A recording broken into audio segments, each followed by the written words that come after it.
தமிழ்நாட்டுல எல்லாமே சேஞ்ச் ஆயிடுச்சு. உங்க நகையையும் சேஞ்ச் பண்ணுங்க. உங்க பழைய நகைக்கு கிராமுக்கு 150 ரூபாய் கூடுதலா வாங்கி புது நகை எடுத்துக்கோங்க. அதே கம்மி சேதாரம் தான் உங்க லலிதால மட்டும்தான். ஆச்சி மசாலா. எந்த சமையலும் ருசி தேடும் ரகசியம் 20 ரூபாய். சர்க்கரை நோய் இப்போ எல்லா பக்கமுமே வந்துடுச்சு, நிறைய பேத்துக்கு வந்துடுச்சுன்னு சொல்கிறாங்க. அதில் உணவு முறையில் நம்ம அதை எப்படி மாற்றிக்கணும், சர்க்கரை நோயிலிருந்து தப்பிக்கிறதுக்கும் வேறு நோயே வராமல் இருக்கிறதுக்கும் நம்ம என்னென்ன பண்ணலாம் அப்படின்னு பார்க்கலாம். நம்ம உடல் ஆரோக்கியத்திற்கு நம்ம சாப்பிட்ற உணவு ரொம்ப முக்கியம். அதற்கும் நிறைய தொடர்பு இருக்குது. நம்ம எந்த வகையான உணவு சாப்பிட்றோம் என்பதை விட எந்த நேரத்தில் சாப்பிட்றோம் அப்படிங்கிறது தான் முக்கியம். நம்ம அன்றாட உணவில் அதிகமாக எடுத்துக்கிறது கார்போஹைட்ரேட், அதாவது சாதம், சப்பாத்தி, இட்லி இந்த மாதிரி உணவுகள்லாம் அதிகமாக எடுத்துக்கிறோம். இந்த உணவுகளை நம்ம நைட்டில் எடுத்துக்கிறதோட காலையில் எடுத்துக்கிறது ரொம்ப நல்லது. அது நம்ம உடலுக்கு கார்போஹைட்ரேட் நிறைய கொடுக்கும். அதனால் உடல் முழுவதும் சுரக்கக்கூடிய சர்க்கரையின் அளவை சரி செய்யும். காலையில் 8 மணி அளவில் நமது உடலில் இன்சுலின் ஹார்மோன் சுரக்குது. அப்புறம் அதோட செயல்திறன் மிக அதிகமாக இருக்குது. அந்த டைமில் நம்ம அந்த நேரத்தில் கார்போஹைட்ரேட் உணவை எடுத்துக்கும் பொழுது நம்ம உடல் அதை மிக எளிதில் ஜீரணம் பண்ணிடுது. ரத்தத்தில் சர்க்கரை அளவை அதிகரிக்காமல் அது வச்சுக்குது.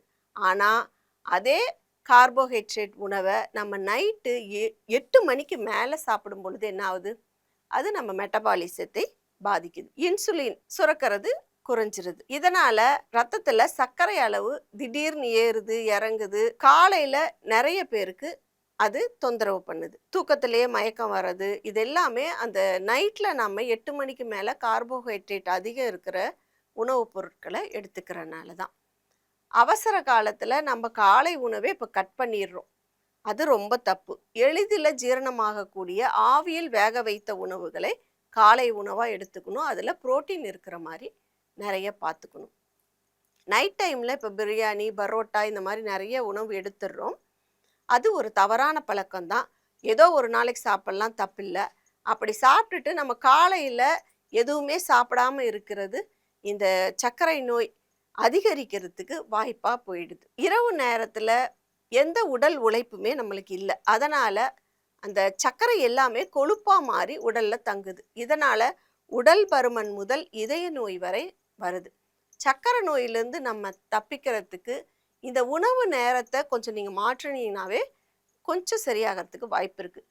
காலையில் ஒரு நாளைக்கு தேவையான எனர்ஜிக்கு தேவையான அந்த புரோட்டீன் அந்த மாதிரி இருக்கிற உணவுகளை எடுத்துக்கணும். ஆவியில் வேக வைத்த உணவோட நம்ம ஜென்ரலாக எடுத்துக்கிற இட்லி, அதோட ஒரு சாம்பார், அதில் நிறைய காய்கறிகள் போட்டிருக்கோம், முட்டை ஒன்று எடுத்துக்கிறோம், இந்த மாதிரி எடுத்துக்கிட்டாவே போதும். அது நாள் முழுவதும் நம்மளுக்கு சத்து தரும், இந்த சர்க்கரை அளவையும் கட்டுப்படுத்தும். காய்கறிகள் எல்லா கலர்லையும் இருக்கிற மாதிரி பார்த்துக்கிறது நல்லது. இரவு நேரம் மதியம் எடுத்துக்கும் பொழுது ஒரு கீரை, ஒரு காய், அளவான சாதம் எடுத்துக்கணும். காலையில் சாப்பிட்றதோட நம்ம ஒரு பாதி அளவு மதியானம் சாப்பிட்டா போதும். இரவு நேரத்தில் அளவான சாப்பாடு. இல்லை என்னால் சாப்பிடலைன்னா தூக்கம் வரல, பாதி நேரத்தில் தூக்கம் முழிச்சிக்குது அப்படின்லாம் சொல்லுவோம். அவங்க எல்லாமே கொஞ்சம் கொஞ்சமாக கம்மி பண்ணிக்கிட்டு வாங்க. இல்லைன்னா சிறுதானிய உணவுகளை இரவில் எடுத்துக்கோங்க. அது கம்மியாக எடுத்துக்கிட்டிங்கனாவே வயிறு ஃபுல்லாகிடும், சர்க்கரை அளவும் கட்டுக்குள் வரும், நம்ம அப்படியே பழகிக்கலாம். இந்த உணவு நைட்டில் 7 மணிக்குள்ளே எடுத்துக்கிறது ரொம்ப நல்லது. கொஞ்சம் கொஞ்சமாக குறைச்சிட்டு வந்தீங்கன்னா உங்களுக்கு பழகிரும். எடுத்த உன்னையே ரொம்ப கம்மி பண்ணி சாப்பிட்டுட்டிங்கன்னா அந்த தூக்கத்தில் உங்களுக்கு தொந்தரவு இருக்க தான் செய்யும். அதனால் கொஞ்சம் கொஞ்சமாக செய்யுங்க. சர்க்கரை அளவும் கட்டுக்குள் வரும். இதெல்லாமே நம்ம கடைபிடிச்சிட்டு வந்தோம்னா நம்மளுக்கு வேறு உபாதைகள் வராமலும் பாதுகாக்கலாம். நம்ம சாப்பாட்டில் கவனம் செலுத்தினாவே இந்த சர்க்கரை நோய் வராமல் பாதுகாக்கலாம்.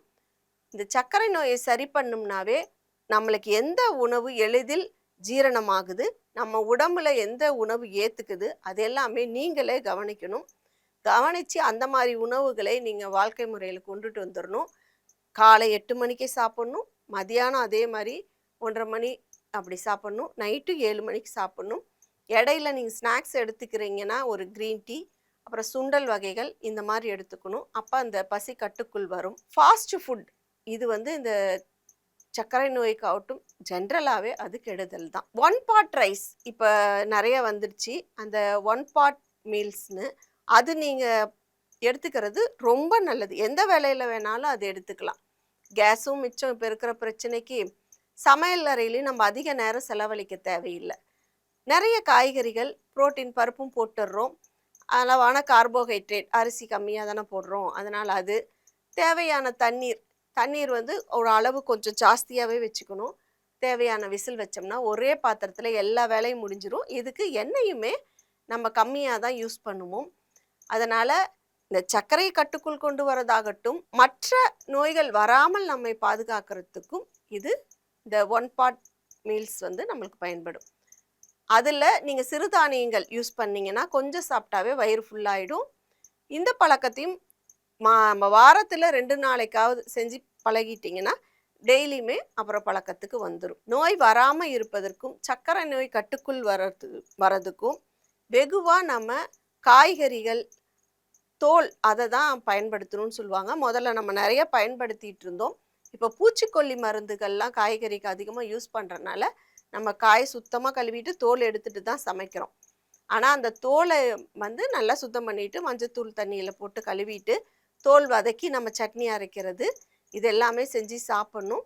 அது வந்து இந்த சர்க்கரை அளவை கட்டுக்குள் வைக்கிறதுக்கு நம்மளுக்கு உதவும். வாரத்தில் 1 நாள் 2 நாளாவது சிறுதானியங்கள் கண்டிப்பாக எடுத்துக்கணும். அதனால தான் இது பலமுறை குறிப்பிட்டு சொல்கிறோம். அது இப்போ வீடுகளில் நடைமுறையில் இருக்குது.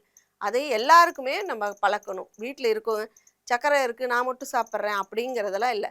ஒரு மீல் செஞ்சால் எல்லாருமே எடுத்துக்கிற மாதிரி பழக்கிடுங்க. காலையில் புரோட்டீன் நிறைந்த உணவு, பருப்பு வகைகள் நிறைய எடுத்துக்கணும். வாரத்தில் 2-3 நாளாவது சிறுதானிய உணவு. இடையில நீங்கள் எடுத்துக்கிறது இந்த கருப்பு சுண்டல் அந்த வகைகள் எடுத்துக்கோங்க, அது நல்லது. அப்போ நீங்களே உணர்வீங்க, நம்மளுக்கு கிடைக்கக்கூடிய தானியங்களை வச்சு நம்ம உணவை எடுத்துக்கிட்டாவே நம்ம நோய் இல்லாமல் வாழலாம் அப்படிங்கிறது.